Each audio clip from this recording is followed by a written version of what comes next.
What is up, guys? Welcome to the ThinkComputers weekly tech podcast. I had a crazy gear issue. I'm kind of having it, so let's get maybe. I can hear you, I can see you, but you're at least that so far.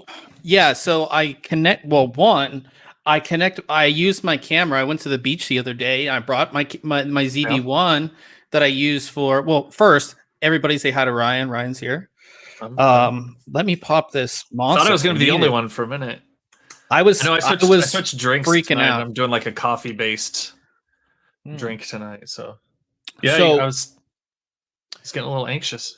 I didn't even put any of our stuff out on social media. I got to do that right now. It's like, so anyways, I took this camera to make like a little vlog for at the beach the other day, and I bring it back, and like, for some reason, like all the settings are like reset on it.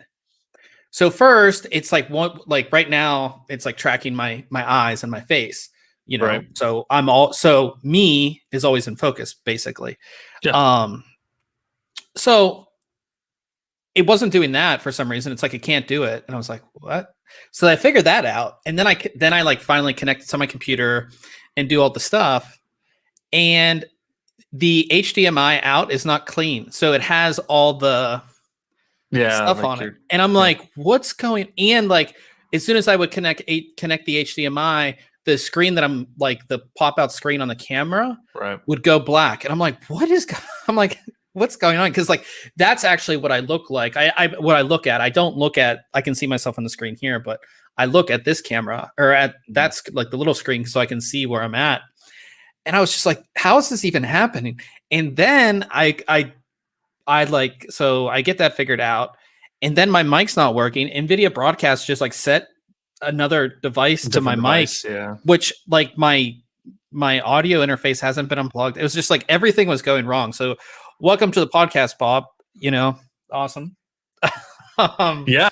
I was like, okay, I'm in the waiting room, so I don't think it's gonna just like kick me in as soon as it starts. But I was like going over the notes. I was like, all right, yep. I can do this. We're good. So, no, you're welcome to the show. Kosher Tech is in the house. Yeah, California, man. Yeah, it's crazy because I'm doing this at 5:00, so I feel like I just like ate like a early dinner, and now I'm like right on to the podcast, which actually is good. It gives me time to edit it at night so that it's ready to go in the morning. But let me post our socials here real quick. So is your screen above your camera or to the side? Is it always on then when you're like right now it's on? What's my pop out screen? Yeah. See, mine goes black unless I like hit the focus, the shutter on it. Okay, it'll so pop this on. one, I think I can probably leave it on or change a setting. I guess I haven't really thought about it. I've had some issues, and the camera's not set up correctly. Like I can see it's doing stuff it's not supposed to be doing. So hopefully we make it through the podcast without any issues. You know what I mean? Yeah. But yeah, let's get into all this, I guess. So yeah, was this the second podcast in the new place? Yeah, last week it was the first one. Yeah. Yes. Yeah. So last week was the first one. We're in here now. This right here might fall again because it fell again earlier. Yeah. I put it up like a half an hour ago, and then it fell, and then I just put it up again and it's stained. But if it falls, Ryan will take over the podcast while I fix it, because there, even with the blinds, there's direct glare in my face, and I don't want to go blind. So no, yeah. But beyond that, yeah. So Kosher Tech says new place is looking good. Yeah, it's getting there. I did some test shots for video today. Not 100% done. I'm getting these blackout. They're like decently expensive. You found some? I was going to build my own. So my initial plan was to build inserts for the windows, because like the actual window sill is like pretty deep. Mm-hmm. So I could build something that I could just like put inside. Up in there. Yeah. That was the initial plan. And then the stuff that I needed, I don't have. I mean, I have a drill, but I don't have like a saw to cut the wood and do all this stuff. And it was just like going to be, one, it was going to be a lot of time, and two, I'm not like a tools guy. Well, could you do like a big block of foam, like so soft, like chair foam, and wrap it or something? I don't know. Yeah. So a lot of people have made actually soundproofing panels with, and a lot of people have made panels to go in their windows to keep heat down or keep the cold out and stuff like that. So, like the Pink Panther insulation, like big pieces. Yeah. I was like, oh, I'll get that. I'll cut it. I'll cover it in felt, and it will be like perfect. Well, the problem is that they only sell that in 4 foot by 8 foot things, and it's one, it's not going to fit in my car, and two, they won't cut it there for me because it makes too much of a mess. Like they won't actually cut it for you. Yeah. Right. So I was like, and I was looking through all these things and all this stuff, and I was like, there's this company called, I think it's called Easy Inserts or something, where you can send them the dimensions of your window, and then they'll send you basically like an insert that uses Velcro, kind of like command strips that will go directly on the window. Oh, okay. So I measured these, I sent them the thing, and they're sending. It was like for these two windows and that one, it was like $120, not crazy expensive, but I think it'll be worth it once we get it all set up. And so the thing is that I wanted something that would be easy to take down and put back up. Right. Obviously, I'm renting, so I couldn't just get a big blackout shade, or anything, because I'd have to screw in the holes for the rod and all that stuff. And I went through a bunch of different things. So hopefully those come by next podcast. I don't know. They said 3 to 5 days. Who knows? So that's my whole conundrum before the podcast. So we're just coming along here. So let's get into review stuff. And did I not put the notes up here?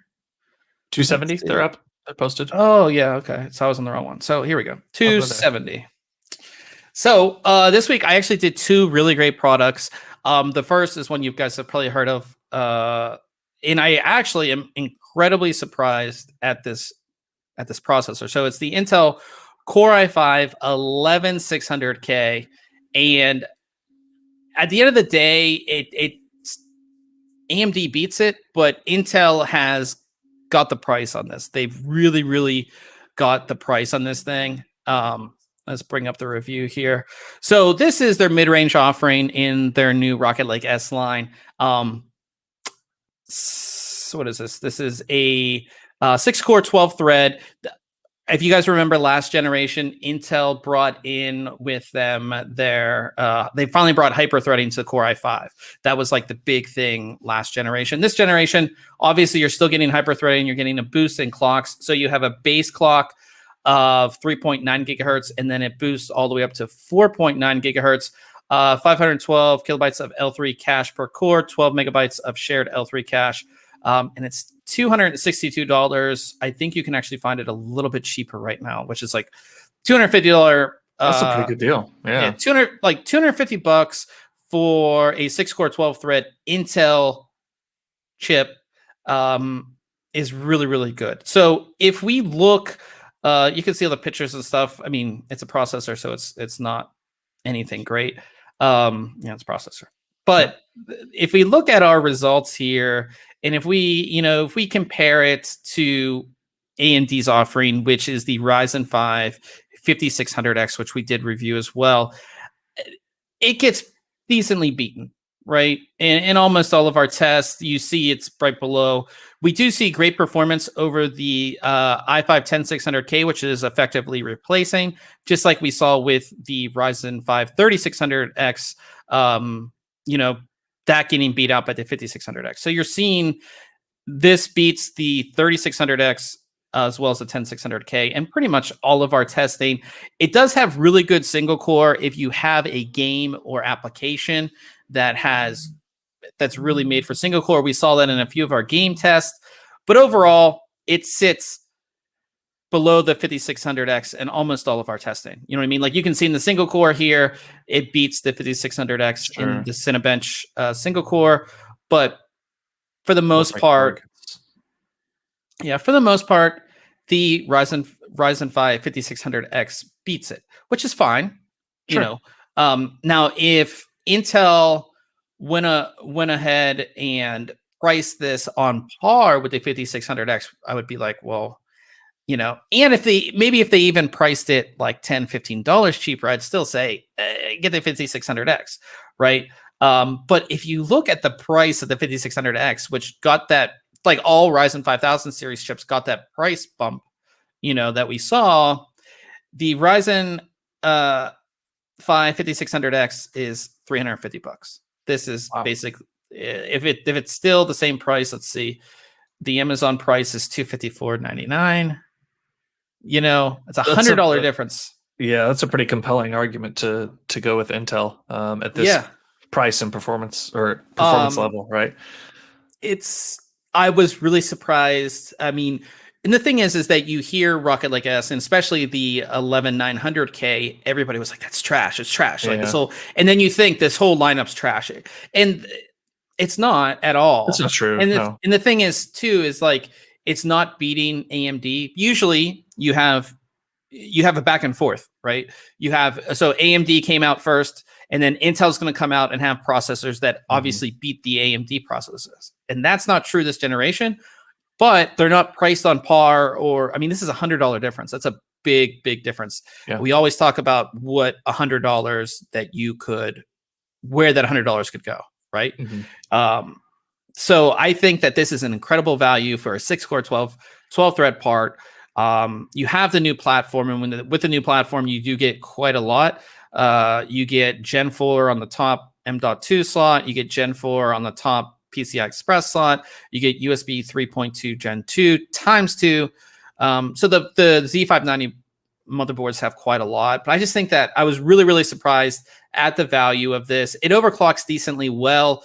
At clock speeds, it's not going to get hot at all, but if you put more into it, it is going to get decently hot, but you can't overclock it.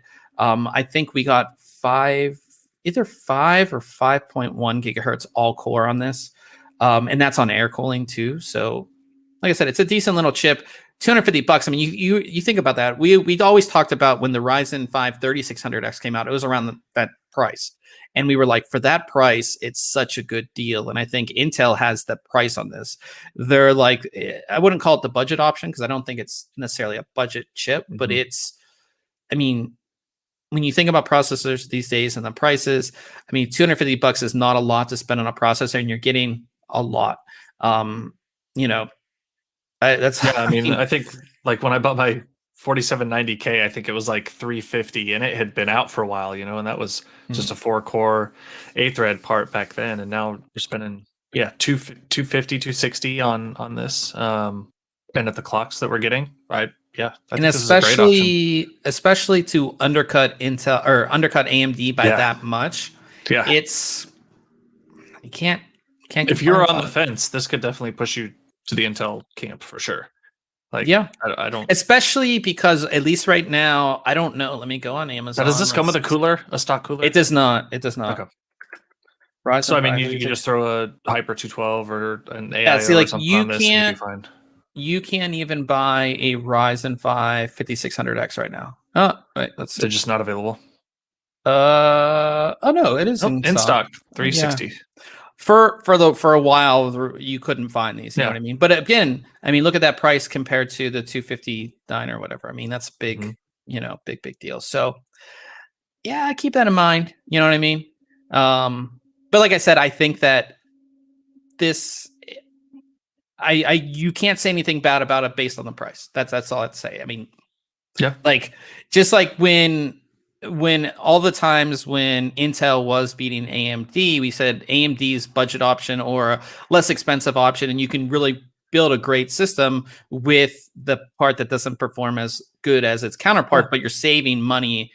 You know what I mean? So yeah, like I said, I liked it. It was actually, it felt really good. It was like a change because Intel's usually the higher price part, and that's the one that everybody wants. And it was when like you're making graphs and everything, you're like, oh wait, this Intel bar has to go below the AMD, which sometimes you're not used to. It's kind of it was just it was nice to see them. The biggest thing about this is the price. I mean, it's just really nice that they didn't go on par, because they went on par, kind of on par with the 900K, and it should be much cheaper than what it is. For how it is performing. Yeah, for however it performs. So yeah, go ahead and check that review out. And if you want to match that with a motherboard, I took a look at ASRock's Z590 PG Velocita motherboard. Velocita, I think in French or Italian means speed. I think that's I don't know. But it's part of their Phantom Gaming line. It basically sits as their highest Phantom Gaming line product. Obviously, Phantom Gaming means that it is it's made for, it's their gaming line. It's like their ROG or the Aorus line. That's what it is for ASRock. And I have to say, this is one of the better designed ASRock boards that I've seen. I mean, if you look at it, they've kind of mixed up the colors a little bit with the gray and the black together. It's kind of like a mashup, and which I kind of like. And this section, or go ahead. I think I'd like it without the red. I always just go towards make them neutral colors and let people pick via RGB or other components what they want that highlight color to be, But Phantom Gaming's always had that, like their PG logo, right, is the kind of silver and gray and red. So it makes sense. It's a little busy looking for me. There's a lot going on with it, but looks like they've spent a lot of time. Yeah, and it's really cool. So this section right here is actually like an acrylic window that you can see in, and the RGB lighting is actually inside here, which is pretty cool too. Even though it's probably going to be covered by your graphics card, which I'll show you. But overall, the board has everything that you would want in the Z590 platform. The top M.2 is of course Gen 4. You have 3 total M.2s. You do have USB 3.2 Gen 2 2x2, but it's by header. It's not on the back of the board. And the reason that they had to do that is because this board has both killer Ethernet, which is a 2.5 gig LAN port, and it has killer wireless, which is the 802.11ax or Wi-Fi 6E. Now with the Ethernet port, they've made direct PCI Express. They've taken a direct PCI Express lane to the CPU itself. So there's less latency on that port. So again, this is a gaming focused board. That is a gaming focused feature you want. Nobody wants lag. We have lag sometimes, and it is not fun. So I think that is for me being a storage guy, I don't like that. But as a gamer, I like that feature because I know that my LAN connection is going to be rock solid, right? You're not going to have as many issues as if the controller was, by itself, which is pretty cool. So you have both killer on both of those. If you've ever worked with killer and their software, it's really, really, you can really down to the games that you're playing. You can optimize your traffic. You can do quite a lot. So overall, really good board. It does have the active cooling fan on top of the VRM cooling. I didn't hear it that much. You can obviously tune the fan within their fan tuning software or in the BIOS, and no issues there. I believe the power delivery is 14 phase, 12 plus 2 with 50 amp power stages. No issues. I ran the 11900K on it, overclocked. no VRM heat or any type of issues there. Yeah, just a good overall board. This board doesn't necessarily have the fit and finish of the Aorus board that we looked at, but the pricing is considerably different. Compared, it does have the power and reset. I love this because I use these on test benches. Yep. So, but power and reset on the board. You have both regular RGB and addressable RGB, 2 headers each, 2 on the top, 2 on the bottom. So you can add more RGB if you want. All of the M.2 slots do have the thermal tape just on the one side. You can get a better look at this little section right here. It looks pretty cool. It's just like neat. Now, is that perforated piece actually perforated, or is there a window over that too? There's a window over that. Okay. So the whole thing is kind of like a window, which is pretty cool. Gotcha. Like I said, you have plenty of USB on here, Wi-Fi 6E, and again, you have USB 3.2 Gen 2, except for this Type-C is not the 2x2, like I said. That's the only downside to this board, honestly. I'll show you the RGB. You don't get a whole lot of RGB, which like ASRock has really toned it down compared to like a couple generations ago. But you do have like the ASRock logo lights up. You have some little lighting that kind of goes over the Velocita logo. And then that window, like I said, I mean, I have a rather large graphics card, but most graphics cards will cover it. So you're not going to see it all that much. But like I said, overall, I really like this. And one thing I do like about ASRock 2 is their BIOS, which I did a video on. Their BIOS is one of, at least for organization, when you get into the advanced mode, everything is like in its own folder. Like everything to do with the CPU, everything to do with the CPU is in a folder. Everything to do with the memory is in a folder. Everything to do with voltage and power is in a folder. You don't have to go through like so many times when I'm going through the BIOS, I'm like, where's this one setting for CPU voltage? Is it in the CPU section? Is it in the power? Like, where is it? It's all organized in this BIOS, which I did a video on, so you guys can check it out. But they've just kind of made it super easy. And especially when you're doing all the power stuff for overclocking, especially on this generation of Intel processors, you want to find those settings much easier than a lot of BIOS. Hopping around menus. Yeah. And this BIOS seems more polished than a lot of the other ones. It seems like BIOSes were really rushed out for this generation, so it seems more polished. So overall, I gave it a 9 out of 10. The only downside is that you do lose that rear USB 3.2 Gen 2 2x2. But overall, like I said, 9 out of 10. It's $289.99, which I think is very fair for what you're getting. Again, you're getting Wi-Fi 6E, you're getting 2.5 gig LAN, you're getting everything else, and like I said, it's a good overall board. So definitely go ahead and check that out. Sysadmin, our friend Derek, he said that AMD and Xilinx, is that how you say that?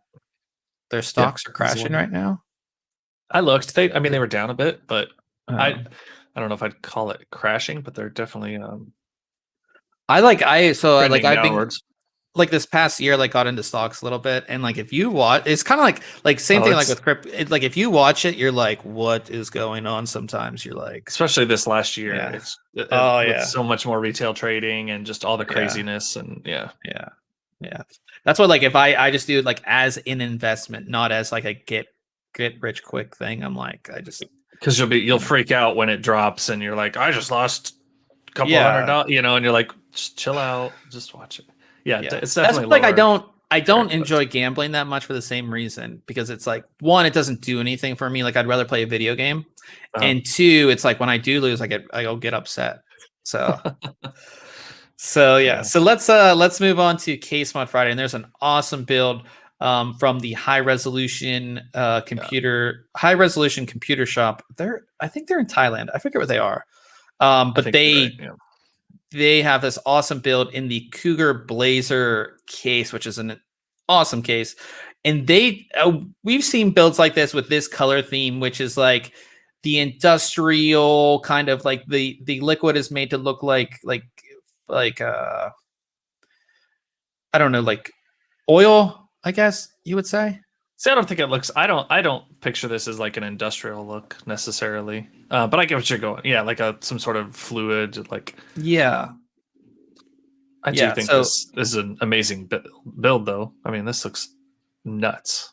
Yeah, I love and it. the high resolution computer shop were one of the first that we've noticed that did this sort of custom, like, okay, so like this is the reservoir. I'm assuming this is the main reservoir, and it has some channels built into it, right? But they were like one of the first to do these custom acrylic pieces that act as, instead of doing tubing like you would see the normal hard tubing here, they kind of do these acrylic channels, which are a little different.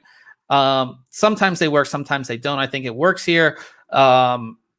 It's like, it's a lot of work, obviously, to build those.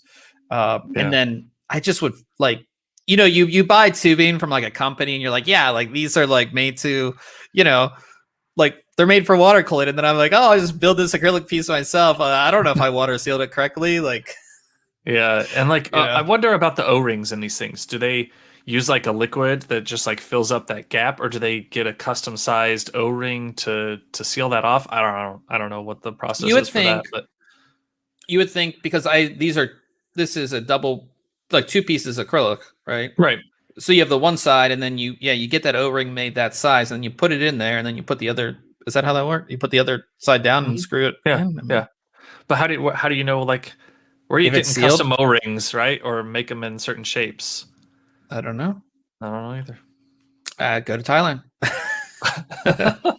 I mean, but overall, like I said, this build, I love the colors. This, I forget who had the one besides like I think blue and white are like one of my favorites, but this is one of my favorites because it's not all the RGB, and the liquid really goes with this color really well. This like oil type liquid color. And it's kind of cool that they did do the hard tubing mixed with this acrylic piece, and everything goes well together. Yeah, it's a pretty awesome build. More close up of that acrylic piece here. So yeah, I like it. It's very, very cool. Yeah. Let's see if there's. It's pretty awesome. I do like that, and the one acrylic piece that goes, across the CPU and everything. It continues across there. You can see, it's got that one channel that runs across, but they kept it that same height. So you like, it's transparent and you see the memory underneath it. I think that's just kind of a cool look. Yeah. Yeah, it's different. And it's like, really cool. Again, sometimes that works, sometimes it doesn't, but it's pretty cool. Whoever started that trend, I'm not sure, but yeah, very cool. So definitely check this one out. As I always say, we have a full section of Case Mod Friday's build. Just go to articles, Case Mod Friday right here on the site. And when it comes up, there's, I don't know how many pages. Does it say how many pages? 43 pages. That's a lot. Of Case Mod. So we do it every Friday. So definitely go ahead and check that out. Our moving contest, even though I've already moved, is still going on. This week we're talking about portable. I'm a storage guy. I'm giving away one of these awesome portable SSDs I have, the 2 terabyte version of the Crucial X6. So this is a USB 3.2 Gen 1 drive. So it's not as fast as a Gen 2 drive, but it's 2 terabyte. I mean, still fast. Yeah, this is like a perfect portable game drive. This is just a perfect like video editing drive, any type of storage drive. And I wish I had it. I should have got it. It's behind me. But it's literally like this big. Like, it's super small. Yeah, so we're giving that away. If you guys are familiar with our moving giveaway, thinkcomputers.org/moving. And this is week 13. The entry form is on the page. We just ask you to subscribe to our email newsletter. And then there's a bunch of other ways that you can enter, like subscribing to us on Twitch and YouTube and all this other stuff you can do. But we're trying to keep this going. I'm running out of prizes because I'm running out of hardware to give away to you guys, but we should have some more stuff coming. I want to get it to at least 15 weeks, so we'll see what all we have to give away. But yeah, I've been having a lot of fun doing this, and like I said, it's just good giving back to you guys. So definitely check out that giveaway. New giveaways are announced every Tuesday. So again, thinkcomputers.org/moving. get in on the giveaways, and we'll move on to news this week and some rather interesting stories, I would say, this week.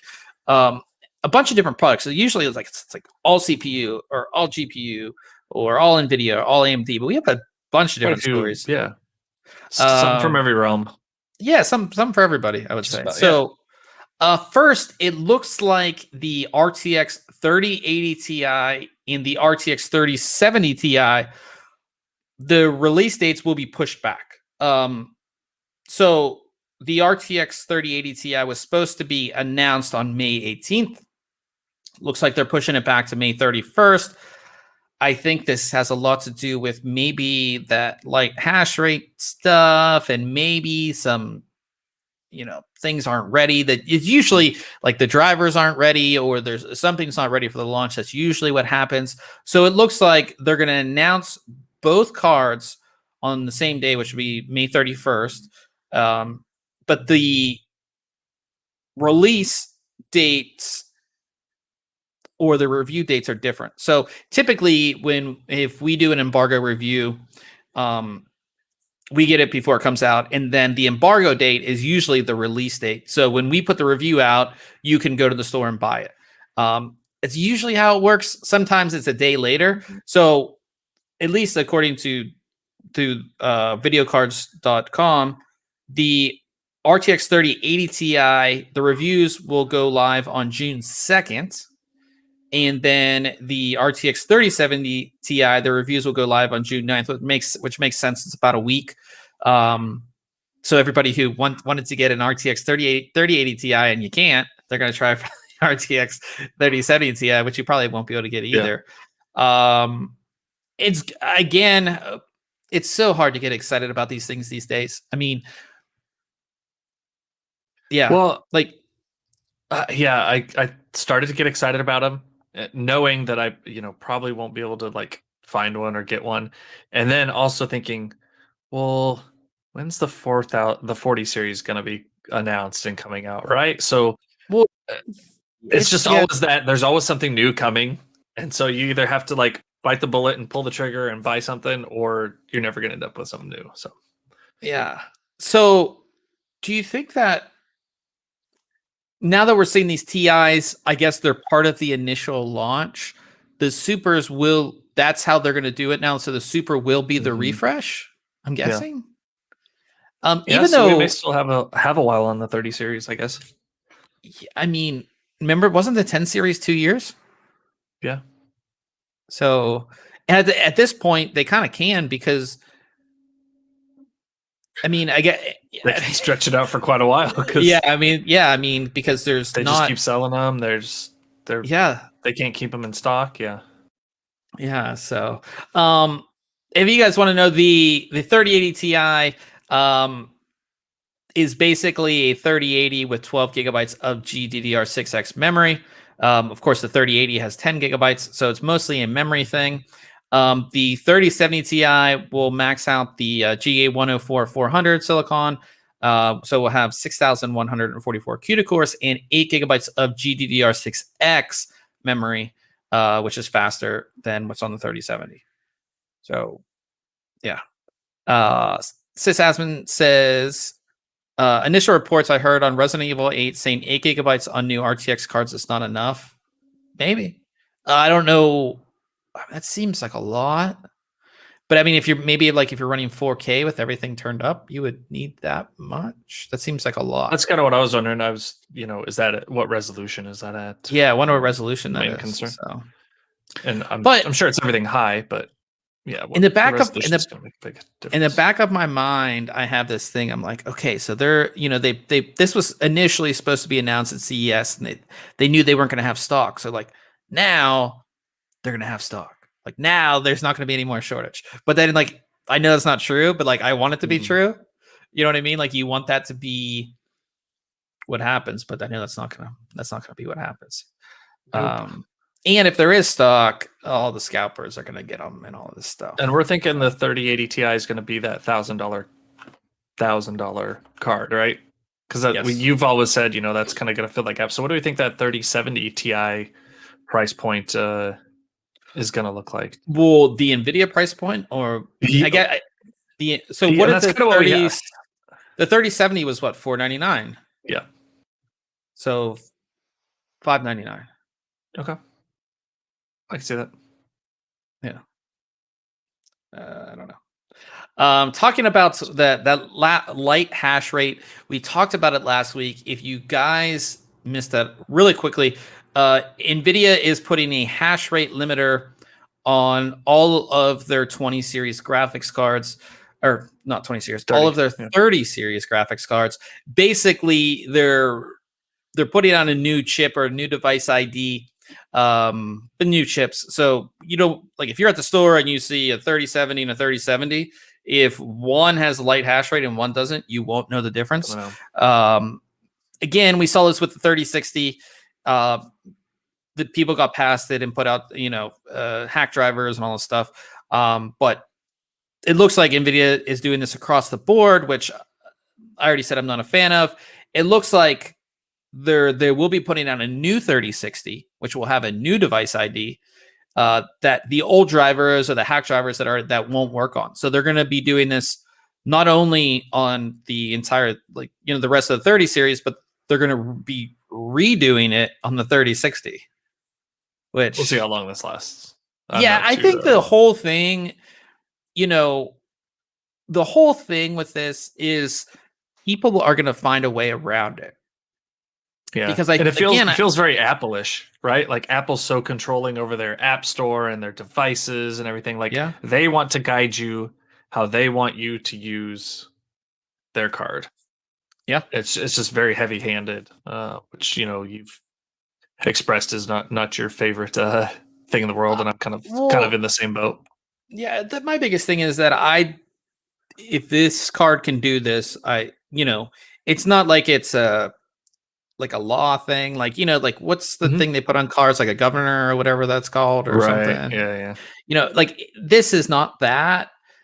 And if I want to buy your card to mine with it, you shouldn't limit that. Like if cryptocurrency mining was illegal, right? But you could do it with GPUs, and NVIDIA was putting in a governor to keep it from mining crypto, right? That's one thing. And if people were going around it to do it, right, that's a little different than, well, crypto mining is not illegal. Therefore, if this product can do it, I should be able to do it. Yeah. So, what else was I going to say? I was going to say something. Yeah. And the thing is, it's like, I don't like the idea of the bait and switch of them just putting out new chips with new device IDs that you're not even going to know if the card that you're buying has the light hash rate. You know what I mean? Yeah, without a designator of some sort. Yeah. Right. But I do believe that this whole thing is brought on by their crypto mining cards. If they didn't have those, we wouldn't be having these issues, or wouldn't be having it. I don't think any of this would be going on. You know what I mean? Because they want to sell those. But for as we talked about, for most people, those don't have the resale that a normal graphics card would, because they're made for Ethereum mining, and once that's not a thing, they're going to be useless, basically.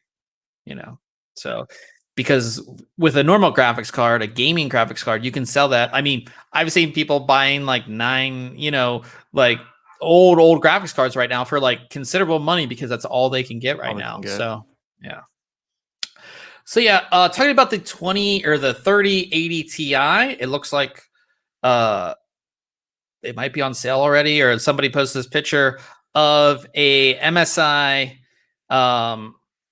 3080 Ti Supreme X. That's one of their highest cards. It's selling for $3,500. That's nuts. Yeah, I assume this is a shop. This is not an. Yeah, I mean, there's a bunch of product boxes in the background that look like they got wrapping, and so. Yeah, what I mean is this is not a Best Buy. Overseas, the shops do charge the premium. They'll charge the scalping rate, which so But yeah, I mean, it's good to see an actual box because I don't think we've yet seen an actual box, right? The only thing that looks, I guess, it almost looks like never mind. I was thinking that the logo's upside down, or the fans, but I guess the fans are typically on the bottom, right? I was trying to figure out like the orientation of this card for a second. That is a weird like why would you show GeForce RTX upside down? Yeah, interesting. I don't know. Who knows? Well, this could be a Photoshop. We don't know. That's true. Yes, but he wanted some good news, and you said $3,500. I don't think he considers that good news. That's not good news at all. I mean, the best thing is like to go on. I think there's a YouTube channel, and there's a couple other places where like you can see the live, the like live stock alerts. Mm-hmm. Set that up. Like, make friends with the person who works at Best Buy, because Best Buy will not charge a premium. They'll charge the actual retail price, or if you're close to a Micro Center, or that's like your best bet, I would say. Are they is Best Buy even selling them in their retail locations, or are they just selling them online? I don't know. The last Best Buy I was at was back in Pittsburgh, but I went in one and they had they had graphics cards, like, and they had aftermarket graphics cards, but they weren't like the 30 series. They had a couple 20 series, like, I saw a meme or a picture the other day. It was like how to buy a 30 series graphics card in 2021, and it was like, go to Micro Center, buy a card. So apparently, people have been having good luck, I think, at getting. Yeah, I think that if you, I think a lot of the local Micro Centers, they have like a newsletter, and they'll like let people know, and it's very much like a community. A lot of them, like, I've never lived. Maybe I live close to one now. I can look actually, but I mean, in Pittsburgh, it was like 3-hour drive, so it wasn't like it was close to me. Yeah. Let me see, Micro Center. Let's see. You could have stopped by the one in Kansas City when you drove through there. Yeah, there is. No, there's not one here. Not one around you. There's a place called Micro Direct. Probably not the same thing. It's so funny. Fries, so they're not around anymore either. I live so close to the border. It always shows places in like Tijuana because I live so close to the border.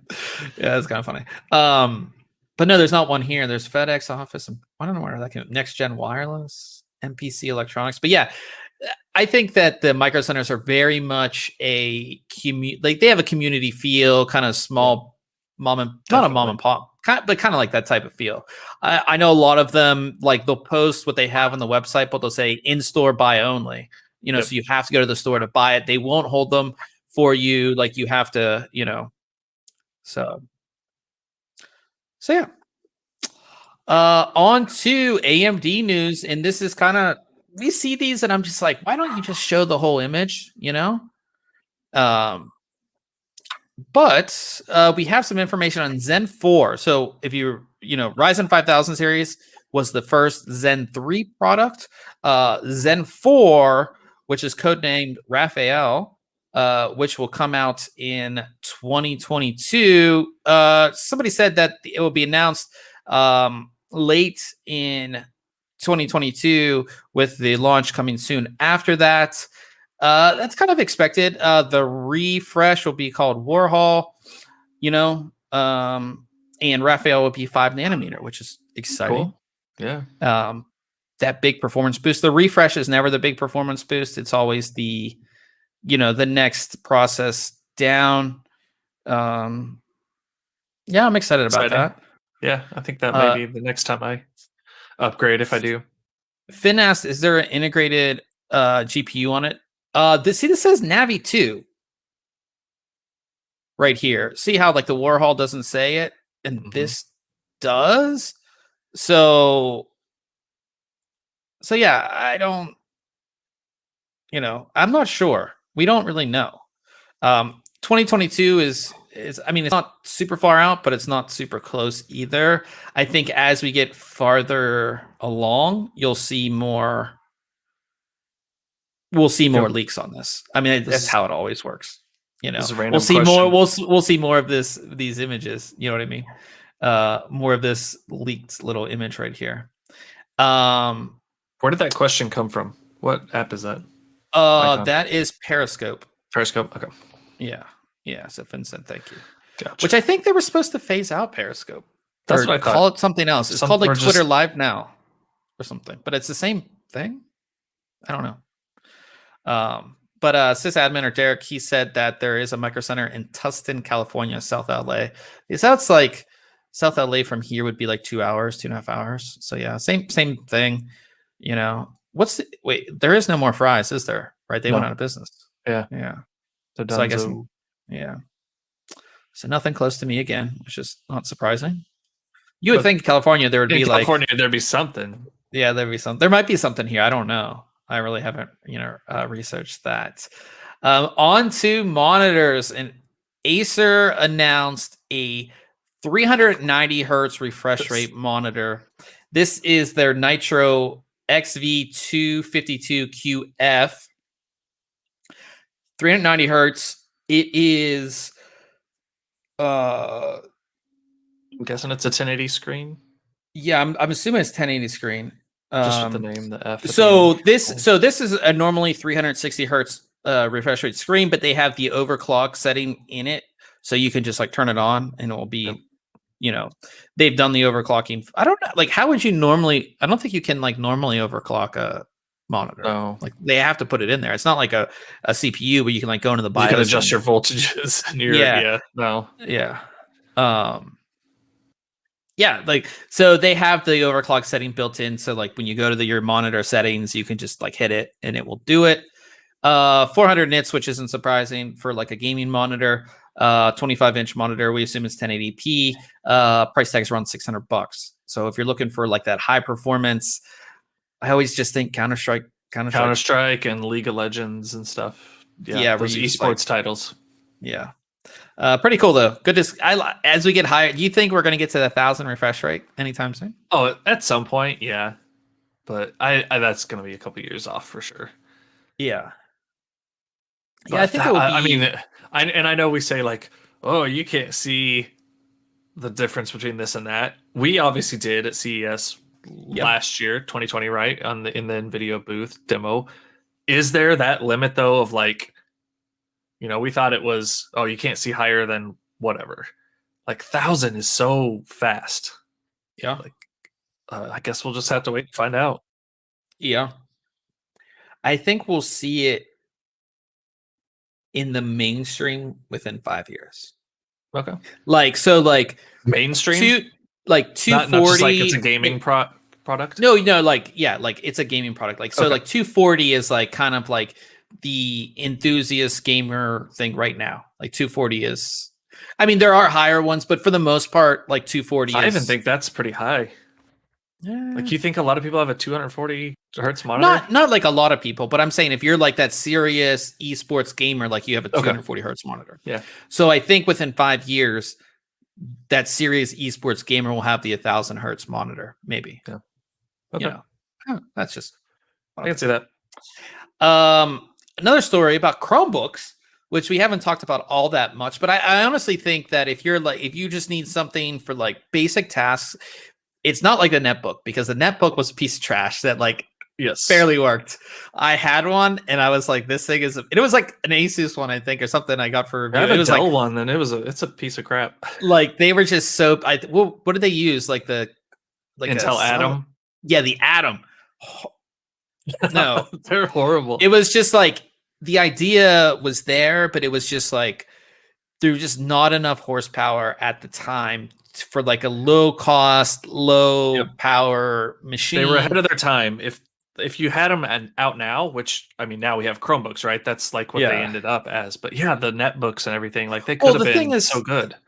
The thing that was nice about the Chromebook too is that you don't pay that price for Windows. You don't pay that the price that gets added in because you have to pay Microsoft the fee.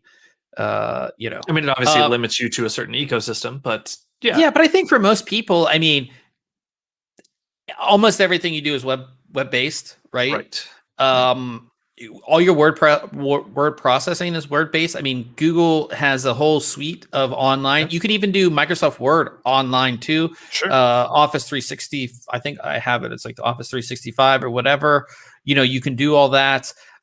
Everything is basically through a browser these days, right? So Chromebooks make sense for a lot of people. And I think obviously this past year with people being forced to work at home, they're not going to go out and spend. And the thing is, it was really hard to find desktops too. But like Chromebooks make a lot of sense because it's not a massive investment. Like, oh, maybe I have to work from home from 6 months, but then I'll eventually be back to the office. And I think a lot of businesses are like, oh, we'll just get them Chromebooks. All they need is the browser anyways to do work, right?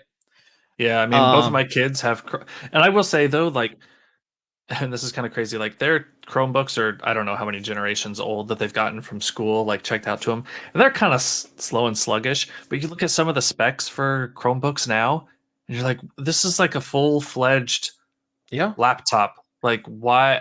That's where my mind just hasn't figured out, like, why do I need these specs for something that's doing internet-based work? I mean, I'm sure there's some. I'm sure there's something that uses it. I just don't know what it is. I don't pay attention to that realm enough to know what that is. But there is this thing that shows the different segments. Desktop. What is this?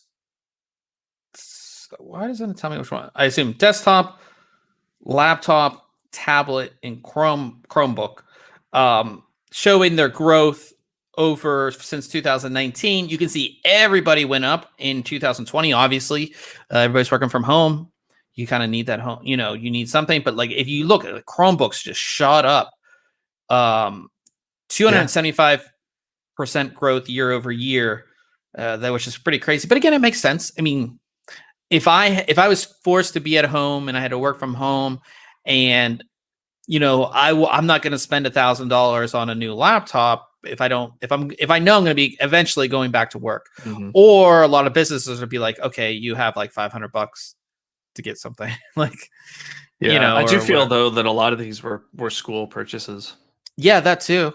I know. I mean, so many, like our main school district for Wichita, they purchased like just thousands and thousands of Chromebooks. It's crazy. Yeah, I mean, yeah, like I said, I wouldn't, and I like all the schools that have homeschooling. I mean, they have to provide either the tablet or Chromebook of some sort. I would think the Chromebook ecosystem would be easier to work in for them than the Apple tablet ecosystem. So, Finn on Periscope, he asked, can a Ryzen 5 3400G run Wolfenstein 2? Because I've been thinking about buying one. Wolfenstein, I have. What's that? Is that the new Colossus? It's like from 2017. It looks like, because I have Wolfenstein Youngblood. Which is that the newest one? I think so. And that runs very well on like older cards. So I might have a 3400G here, but I mean, when I tested some of the stuff, I mean, if you're running like a 1080p and below, probably it will run. It all depends on, the graphics setting levels and things like that. But the Ryzen APUs, I mean, they are very capable for 1080p and below. So yeah, I mean, check out reviews, Finn, to kind of see what it would do. It kind of give you an idea. I know Wolfenstein, at least for Wolfenstein Youngblood, like, I mean, on like the best GPUs, it gets like over like 300 FPS. So I mean, it's not like crazy taxing. And again, that's on the highest setting too. So if you turn everything down, it could easily run on there. So yeah. So let's run to the next story here. Talking about Apple, it already looks like, and again, this is just like an amazing thing. I think that if we look back on this will be like a big deal, like years later. Looks like Apple is already entering mass production for their M2 chip, which is going to obviously replace the current M1. If you remember, we talked about the M1 just because it was Apple breaking away from Intel. Big crush to Intel's business because Apple made up 7% of their revenue. And again, you can still buy Intel part. You can still buy a MacBook or whatever with an Intel part, but everybody wants the M1 because it uses less power. It's less prone to all of those, all of the vulnerabilities and hacks. Yeah. And like I said, it runs just the amount of performance that it got. So they're already working on the M2. TSMC is going to manufacture it. They said it's entering mass production this month, and then shipments can start as early as July. It's pretty soon. Yeah. It seems like they're gonna Apple's a company that can really ramp this up too, you know. So I think that it's great. I don't think you're going to see the massive jump in performance like you saw with the M1 over the Intel counterpart, but I think that again, this is just a step in the right direction. I think eventually, more than likely, you're probably going to see within the next few years, you're going to see all Apple products will only ship with an Apple CPU. Do you think that was kind of their plan? Their plan was Apple's plan. Move over to Intel so they could focus on developing the M1 for that time period, right? They're like, we'll let Intel, like we'll let our software folks code for Intel, right? While we design the M1, we could put more resources to it instead of having to, keep coming out with a new power PC chip or whatever. And then once they were at that point, they could start to kill off that relationship with Intel. You think that was their plan all along? Or I don't know if it was all along. I think that a lot of the delays of certain Apple products were because of Intel. And a lot of, you put out, I don't know, hundreds of millions of products with this Intel part, and now this Intel part has a vulnerability. You're like, why are we using this part? Yeah, and you're kind of reliant on a third party and their timelines, right? If they have a backup and now your product's backed up, I guess. Yeah, there's just a lot of I think a lot of things went into it. I think that if you think about Apple, you think this just makes sense, right? You think that they want full control over everything. They have partners that can build a chip for them, so they don't need the foundry. They don't need any of the more crazy expensive things. They have a ton of money to put into the research and to the development and all of that. Yeah, I just think that, it's going to be, like I said, I think in the next few years, all MacBooks will be powered by Apple chips, and then unless something happens where the performance isn't there, or Intel comes out with something crazy where like Mac people are like, well, we want that, I don't know how they're going to tackle the high end, like because like the Mac Pro and the trash can thing, like those use like Xeon processors, right? Because those were mainly for video editing and content creation and things like that. So I don't know how they're going to, maybe they are developing that. We've seen some rumors that they might be developing higher core chips. We'll see how that all runs out. And you have to see too, is like they partnered with AMD on the graphics side. Are they still going to do that? Are they like working on their own thing? Like, excuse me. Because I would like to, it'd be really interesting to see like a Mac Pro with a Mac GPU and a Mac CPU. That would be really interesting. They'll just put two M1s in there. Yeah. Problem solved. No. Yeah. But yeah, I mean, that we'll see. I mean, again, if there's a company that can do it, it's Apple. They have the money, they have the resources, So we'll see how that goes. Yeah. Talking about Macs, this is not practical, but it's one of those things. It's kind of cool. We talked about these really cool mods and stuff like that. So this guy, we'll show part of his video in a second, but he decided to put a mechanical keyboard or install a mechanical keyboard onto his Mac. And it's not like, if you look at it here, if you look at this picture, it kind of just looks like it's sitting on top. It looks like a mechanical keyboard that's sitting on top of, the Mac, but it's actually like he removed the keyboard, and this is actually built into the Mac Pro. You can't close it anymore, but yeah, that's why it's not practical. It's not at all. Yeah, it's like I said, it's not practical. This guy's got the green screen going on. Yeah, but he shows like how he actually, took out the original keyboard and did all this stuff to it. He did all this stuff to it to take it apart and to do all that, which I think is cool. Again, we don't see these things enough. I think they're kind of making a comeback. You know what I mean?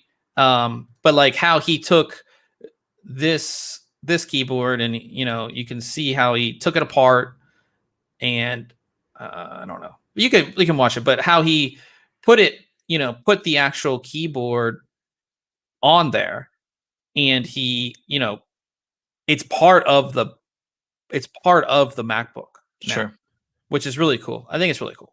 Again, it's not practical because again, you can't close the MacBook anymore. Can't really take it with you, at least easily. But I mean, I would 100% rather use a mechanical keyboard on any laptop. And we've seen companies, partner, and they'll make like the mini mechanical keyboards that go on the laptops. Those are all right, but it's not the same as like like this, which is the full size. Yep. Yeah, but you're not going to get that on a what's it called, on a MacBook. I mean, he did all this, which is great, and I'm sure he did it like as a fun project. But like, I mean, you could just connect a keyboard and plug one in, and put it right there. But yeah, pretty cool little thing. If you want to check out the video, we have it linked in the article. And big news this past week, which is very exciting for us, is that CES is coming back to Vegas. Looks like in person. So CES put out, or CTA, Consumer Technology Association, I can't talk. CES 2022 will be in Vegas. I assume we will be there.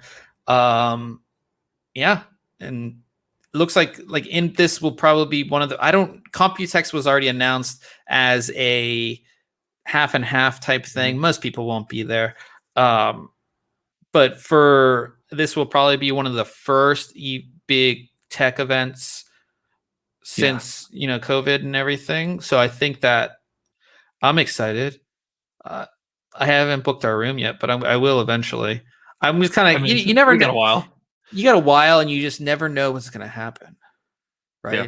Like things could get shut down again, or like you don't know with how things are going to go or whatever. So we'll see, but I'm excited. I mean, that's like one of the funnest things about what we do is like going to Vegas for CES, like hanging out with all of our friends that we don't get to see really. I mean, I get to see Ryan in person and yell at him and all that fun stuff, and we get to have a good time. And so I think we'll, like I said, if it is happening, we'll definitely be there. So I'm excited for that. And then our last little piece of news. I love how people like find this stuff and they're like, yes, it's gonna come out. So Grand Theft Auto 6, we talked about it. Nobody knows when it's being released, obviously. But Rockstar put out job postings for game testers. So people are like, oh, the game's ready to, they're ready to test it. It's ready to come out. Yeah. So, I mean, people have, it's all the, people are just going on this stuff, but I mean, it could be soon. Cool. You know what I mean? Game test. I really hope they come out with a simultaneous launch this time, as opposed to making us PC players wait, a year to get the title. Because I'm not buying a next gen console just to play it this time around. Yeah, I know this has to have PC version. So later in this year, I don't know the exact date, but it will be the 10th anniversary of the GTA 5 announcement. Okay. So a lot of people are saying that that's when they'll announce GTA 6, whenever that date is. Can you believe that a game that people millions of people still play came out 10 years ago. That was announced. I don't remember. I mean, but it was announced, I'm sure, but like, and even, it's not like, still. Yeah, it's crazy, and it's not like it feels like an old game when you play it. Yeah, it doesn't feel like an old game it at still all. looks good. Like you see Yeah. those I don't want to call it a render, but like the cinematics that people make in it, Yeah. and like all the mods they put on, you're like, God, that game, that's the same game.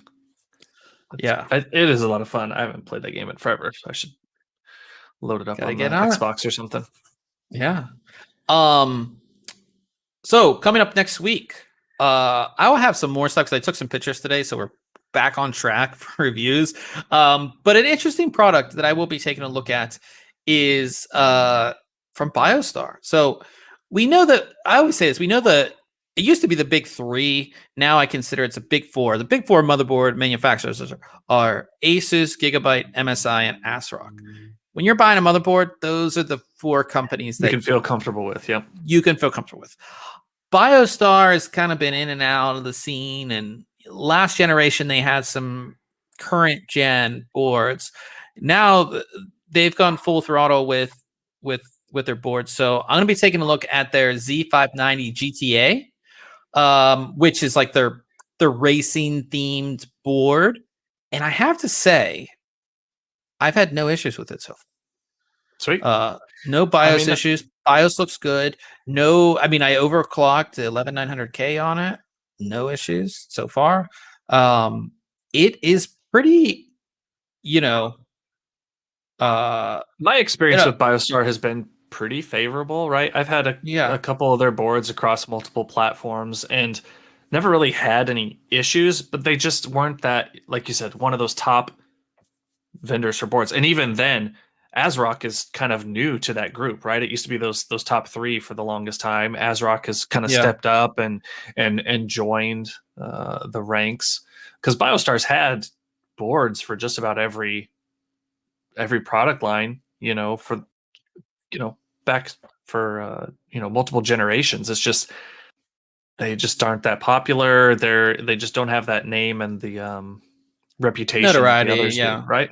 So no, I'm excited to see. This board looks nice, like this blue, and this is all RGB lighting. Like, it looks pretty nice.